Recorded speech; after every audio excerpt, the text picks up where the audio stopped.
Okay, Morgan, what do you have for us today? Okay, today I am going to be talking about the Ilkley Moor incident. Have you ever heard of this? No. It is pretty crazy. Yeah. It starts off on December 1st, 1987, when a retired police officer named Phillip Spencer was taking a morning walk at Ilkley Moor, as he does regularly. So Ilkley Moor is located between Ilkley and Keighley in West Yorkshire, England. I really hope I'm pronouncing these right, okay? It sounded kind of right to me. It sounded right. It sounded right. Maybe it's not. It's a beautiful area with prominent rocks and boulders as a result of ice age glaciers from like a gazillion years ago. It's filled with grained sandstones from the Carboniferous period and gives the nearby town, Ilkley, its acid soils and soft water. Okay. But besides its historical geography, views, and beauty, the moor is known for some of its oddities. First being the Swastika Stone. Oh, great. On the northern edge of the moor, there's a swastika-shaped pattern engraved in a stone, which is also referred to as the Philthot, which is a type of swastika symbol that dates back to the medieval Anglo-Saxon culture. So this isn't related to the Nazis at all. Okay. It actually just shows that it was here in like way long ago, and it's kind wow. of like a. It looks like a starfish. Yeah, I was thinking like a tentacle Yeah. vibe. Yeah, it's more tentacle. It's not like the block, like when we think of a swastika. Right. So a lot of people come there for that, for the history. But next to the Swastika Stone is the Neb Stone. The Neb Stone is a notable rock that has the appearance of the lid of like a grand piano. And this rock has carved like cup and ring marks. So cup and ring marks are really common on like ancient aliens and shit like that. And the cup and ring mark can be found all over the world and are considered a form of prehistoric art. So Taylor, here's this picture of this cup and ring art. Oh, it looks like crop circles. It looks like crop circles. Yep. Exactly. So it has a very like alien ET vibe. These petroglyphs date back hundreds of years to the Neolithic or Bronze Age and can be found spread across Europe to Australia and across the sea to Mexico and America. Oh, okay. Which cough like extraterrestrial right there. Hi. Like these same patterns showing up all over the world in the Bronze Age. Right. Have y'all seen planes? Signs? You've never seen the movie Signs? Do y'all have planes? What is back going then? on? Hundreds of years ago? I don't think you did. No. So how are you all drawing the same pattern? Along with these two odd stones, there's also a large stone circle known as the 12 Apostles. It's very like Stonehenge-y. The circle originally contained 16 to 20 stones, but has now been reduced to 12 just over the years. They've kind of fallen. So it's like a mini Stonehenge. Oh, it literally is a mini Stonehenge. Yeah. It's just mini. It's just And, little. and this little 12 Apostles dates back also to the Bronze Age. So the area shows a lot of history and followed by a lot of eeriness because there have been numerous reports of UFO sightings. Hovering lights at night are also extremely common here in the moor. The area is also unusually super foggy, leaving passerbys to walk through the moor at careful times. Like they time out their walks. Yeah. People have reported seeing strange swirling lights that filter through the fog, and they seem to be flying around like they have a mind of their own. All of this bizarreness, though, is brushed off by officials as just being connected to the Menwith Hill military base that is only a couple miles away. Which It's a weather balloon. It's a weather balloon. It's the lights off the military planes, but also why do you have a base so close to something so crazy? Therefore, the idea of it being an extraterrestrial hub is kind of dubbed off, by officials. Or maybe that's why the base is there. Right. So. But that was not the case of former officer Phillip Spencer. As stated earlier, on December 1st of 1987, he was walking through the moor in the early hours of the morning. And this is something that he did regularly, as it was his path to get to his father-in-law's house. Each time he walked through, something was just always like out of place. It just felt, a little unnatural. And Philip had been seeing over the course of the last few months these strange lights like hovering above the moor. Okay. So most times that he was walking on the path to his father-in-law's house, he would bring along his camera to try to capture these strange lights. And because of the poor light in the morning and the fog, he had bought this, quote, high ASA rated film. Okay. I don't know what it means, but it sounds really like expensive. I don't know what that is, but whatever. To try to get a better image. So along with his camera, he would carry a compass to help him navigate through the thick morning fog because he had to get over there early and he wasn't one of the ones that would time out the fog. So he would bring a compass and he was literally, it was like walking through a cloud to get there. Oh, great. During his walk on that early December morning, Phillip was just kind of messing around with his camera, trying to figure out, some good photo angles. When suddenly, standing on the slopes ahead of him is this strange being, standing about 4 feet tall. Phillip described him as being dark green with an oversized head and unusually long and thin arms. When he caught sight of the being, it held out one hand, and Phillip took this as a gesture to stay away. Right. Like the being was stop. Stop. Don't come closer. Immediately no. The being was like, immediately no. Immediately no. Back up, Phillip. Back it up, sir. But instead, Phillip actually snapped a picture of it and began to follow it. Oh, okay. The being was moving away while Phillip was almost running after it until he lost him in the fog. He then watched as a craft rose from the moor and disappeared into the sky. He described the craft as having 2 saucer-shaped parts that were attached, one being on top of the other. So like a disc, 2 discs. It was also emitting a loud hum, and it looked to be of whitish color. Phillip was mesmerized as he watched the craft fly up into the sky before zooming off. Therefore, he was unable to snap a picture of it quick enough. Instead of heading to his father-in-law, Phillip changed route and headed to a nearby town that was about a 30-minute walk. When he arrived, he discovered that it was 2 hours later in the day than he expected it to be. And on top of the lost time, his compass that he had taken with him was going haywire and pointing in the opposite direction than it should be. Oh, God. Phillip needed answers. Did he just see what he thought he saw? Right. The next day, he headed by bus to the nearest town that had an instant film developer. And I'll be damned, it developed a picture of the exact creature that Phillip saw just the day before. So, Taylor, here's the picture. I'm going to post this on Instagram. You guys can catch it. Should we? Oh, yeah. We're going to have a whole reel. Sorry, I should have told you this at the beginning. This episode's going to have its own post. Yeah. Instead of our episode number with 2 pictures. Yeah. Well, we'll have that, but we're also going to have... We'll have episode 80 photo book. Follow along photo book. Yeah, the photo book. For both of our stories, it'll be combined. So it's not like a Team Creep, Team Crime. It's just an Ep 80. Because I think I only have 4. She has 3. Yeah. So the picture on the left is the original. The middle one, they kind of adjusted the lighting. And then the third, they did color additions based on what the adjustments were giving. Okay. So this is what he saw. Holy fuck. And that is very zoomed in. So the picture was actually taken pretty far away. Yeah. Oh, yeah, guys. It looks like literally E.T. Yeah. But green. Phone home. And it's like the 2 sides of the head. That's what the shape of the head. It is like your OG alien movie alien. Yes. It's not like a Hollywood gray. alien. It's not like a Venetian. It is like the OG green. Yeah, OG. Which we learned in our last alien. Actually, I think we only learned that in Patreon, but apparently the greens are like the slaves. They do all the dirty work. They're like the lowest form of tier. And then barely above them is the grays. And barely above them is the grays. Or wait, maybe that's backwards. Grays are the lowest. Greens are the lowest.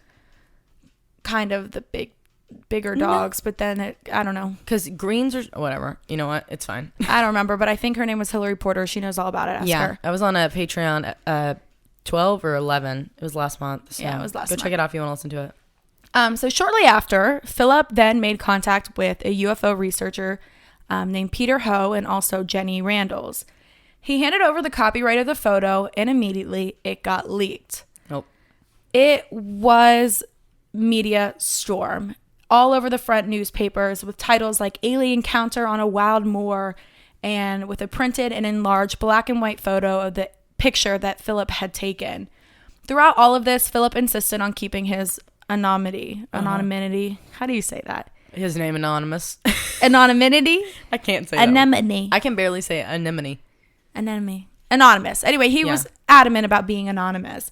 And we would later learn that Phillip didn't make a single dime from this story, which is very unheard of for people that report their alien encounters because they try to sell their story and they try to, get books, get movies, and that questions the validity of the story. So once it hit the papers, it was trying to be debunked. Over the next few days, the photograph was being investigated by wildlife experts, officials, and even UFO investigators. But no matter how hard they tried, Phillip's story was checking all of the boxes.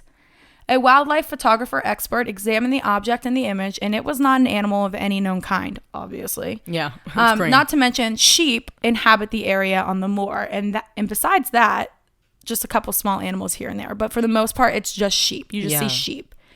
The wildlife photography expert was also like, well, it's not an animal, but that doesn't mean that the photo wasn't animate or static or edited. Right. That was his conclusion. Therefore, the OG film roll got sent to Kodak Laboratories in Hemel Hempstead. Here, an analysis like me. showed that the object was indeed part of the original photo. It showed no tampering with. Kodak said it, bitch. They concluded that it was not a superimposed or edited photograph, but of course they could not determine what the creature was. Well, because you're Kodak, you're not supposed to be like, I know what that is. You're just telling They're us here that for the picture. Kodak moments and only the Kodak moments. Right, And but- sexy can I? Right, exactly. The Kodak moments only. The picture was then actually sent to the United States for computer enhancement and analysis. Dr. Bruce Maccabee, who was an optical physicist with the United States Navy, gave his, quote, expert opinion. And this just kind of pisses me off. He said that, quote, the low film speed that's used for low light conditions, so the film that he had bought, makes the film too grainy for proper testing, and that he had great hopes that his would prove definitive, but sadly, circumstances prevent it from being tested. So he can't conclude that it's real, but he also can't conclude that it's fake. Right. So, but he like threw his 2 cents out there. If you have nothing to say, then don't say it at all. Like, why? Like, why are we bringing the United States into it? Obviously, they're going to cover it up. Right, of course. You keep it over in the UK, okay? Maybe Yeah. you'll get to the bottom of Baby, it. don't send it over here. Don't send it to us. Nothing good. They just cover it all. It'll all be Also, covered up. you guys are guilty of that too, but like... Also, UK will later learn that you're pretty guilty. You're a guilty girl. But anyway, so yeah, there's a freaking United States being a party pooper, ruining shit. Over the months that the photograph was being examined, Phillip started to experience some pretty strange dreams. Oh, shit. He told the UFO investigator, Peter Haw, that was on the original case, about this, and he recommended him to attend a session of regressive hypnotherapy. Ooh. And Phillip did. On March 16th, 1988, Phillip did a regressive hypnotherapy session with Dr. Jim Singleton. And under hypnosis, Phillip told an entirely different story than the one that he had been sharing the past few months, the one that was in the papers. He recalled that once spotting the figure on the hill, he was instantly paralyzed. He was then lifted up a few feet and was pulled into the craft on the hill. Once inside the craft, Phillip heard a voice that told him to be calm. And this is when a group of green beings surrounded him and began to perform medical experiments on him. This man's under hypnosis while he's saying all this. He recalled having items inserted in his nose and his mouth, and that it was painful, but he was in a trance so that at the same time it wasn't painful. After the experiments, he was given a tour of the craft, and he kind of had a sense of familiarity, like he'd been there. Oh, God. During this tour, he was shown a film so dark that it explained his strange dreams that he had been having. A film that showed an apocalyptic end of Earth, nuclear explosions, famines, floods, and death. Great. During the film showing, he was being studied by his reaction to the film, and apparently he passed. They then showed him a second film, but he has never revealed the contents of it, stating that the beings that abducted him do not want humanity to know whatever was on the second film. Shortly after, Phillip was returned back to the Ilkley Moor, and this is where his memory picks up. This is where he took the famous photograph. He recalled that the being that he thought was telling him to stay away was actually just waving goodbye to him. Oh, bye. After his regression, Dr. Singleton called it, quote, a genuine recall. Therefore, this doctor has no reason to believe that he made it up. Right. The Ilkley Moor incident stormed the headlines in the UK at the time and remains one of the country's most famous UFO sightings. It has been cited as one of the most persuasive UFO incidents to ever occur. It was your classic alien abduction ever, with missing time, photographic evidence, in a strange area that has so much history and is notorious for UFO spottings. Of course, people tried to debunk it, saying that it was just a cardboard cutout and that he made the entire thing up. Yeah, that's what his plans were Like for he the was whole like, day. let me like just go and get a cardboard cutout of this alien and paint it really like realistically. Let me paint the shadow on the ground beside Let it me too. paint the shit out of this alien. Let me get this, set it up, walk 20 feet back, and then take a photo of it. And then take a photo of it. And then get rid of it. And then get rid of it. And then also stage a hypnosis. Yeah. But Phillip knew that that wasn't the case, especially with the events that followed the abduction just 1 month later. Oh, shit. On a Friday evening in January of 1988, Phillip received a knock at his front door. Oh, shit. He opened it. And Taylar, do you want to take a guess of who was standing on the other It's side? Men in Black, isn't it? Men in Black. Outside his front door were two middle-aged men dressed in black business suits. Oh, God. They immediately flashed a UK Ministry of Defense identity cards before revealing their names, Jefferson and Davies. Phillip and his wife then invited the two men into the house where Jefferson announced that they were there to interview him about his UFO experience. Phillip found this odd because it had only been a month and he had only spoken to 3 UFO investigators. But the men from the ministry knew all about his experience and began firing off a barrage of questions and demands, saying, tell us about your UFO sighting. Did you take pictures? Where are the pictures? Oh, my God. Did When you they- not see the fucking news, dude? Right. Well, it wasn't out then. Oh, okay. Yeah. It was a month. You're right. Yeah. When they realized that Phillip was no longer in possession of the picture and instead was given to the UFO investigator Peter Ho, the two men lost all interest in further communication, and they left as mysteriously as they arrived. Phillip was shook. They knew intricacies of the case, and what was even weirder is that the entire time, they didn't look at Phillip once. What? Instead, they were staring at the electric fire that was lit in the fireplace in the living room. They kept asking him, what is that? What? And Philip's like, it's a fucking fire. It's a fucking fire, It's y'all. a fireplace. Welcome and to no the answer caveman was times. making sense to them. They're like, we don't understand. You don't get it? What is that? It's fire. It's fire. The fucking Homo sapiens figured that one out. They were fixated on this. I think probably because it was electrical. Yeah. They were fixated yeah. on this electric fire. Phillip and his wife were sure that something was off with their mysterious visitors and that they were strange and they were very intimidating. Mm-hmm. Phillip immediately called Peter, the UFO investigator that he originally filed his report with. Yeah. Peter knew exactly what had just happened. Oh, he's like, I was in Men in Black. Yeah. Peter then contacted the Ministry of Defense the following day, who denied any knowledge of such an odd visit to the home of Phillip Spencer, and had no workers under the name of Jefferson and Davies. Y'all some fucking liars. Are they, though? I mean, really, they could be. They could be. Which They don't leaves want us people to with know a that the couple of government's involved. questions. Who were Jefferson and Davies? How did they know so much about his experience? Were they government agents or were they otherworldly beings? And finally, what was the second film that Phillip recalled during his regression that he can't speak about? So, if you haven't listened to the Men in Black episode, Go right now. which is one of my favorite Ever. segments that I've ever done, you need to go listen to it right now. So what they say, this is a common Men in Black experience. Mm-hmm. And what they say, there's 2 theories as to who Men in Black are. The first one is that they're government agents and they act so odd because they want to kind of scare you into the tactic that they aren't human, even though they are. Yeah. And then the second theory is that they aren't human at all and they're kind of just like these worldly monitors. Okay. And because he captured physical evidence of his experience, they were at his door knocking on it. I'm trying to remember what we named the Men in Black. Sorry to be on my phone. MIB.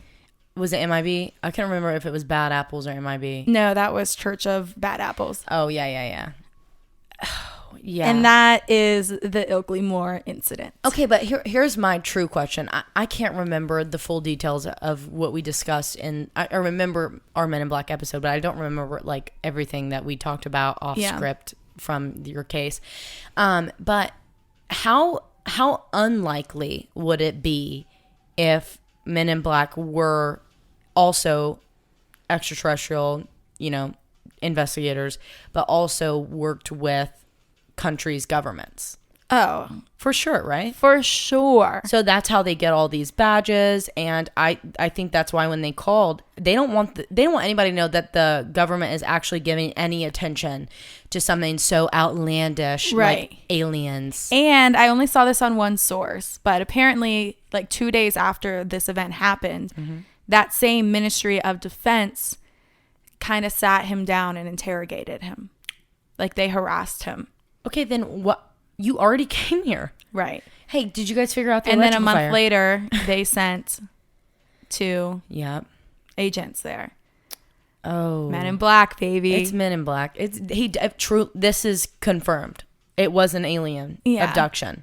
I just want to know what that second video was. Me too. Because the first one being so bad already, like apocalyptic, end of the world, death, fire, nuclear explosions, and then the second video is even worse than that. Like, he can't speak on that, but he can speak on the apocalyptic end. Like, what could it be? What could it be?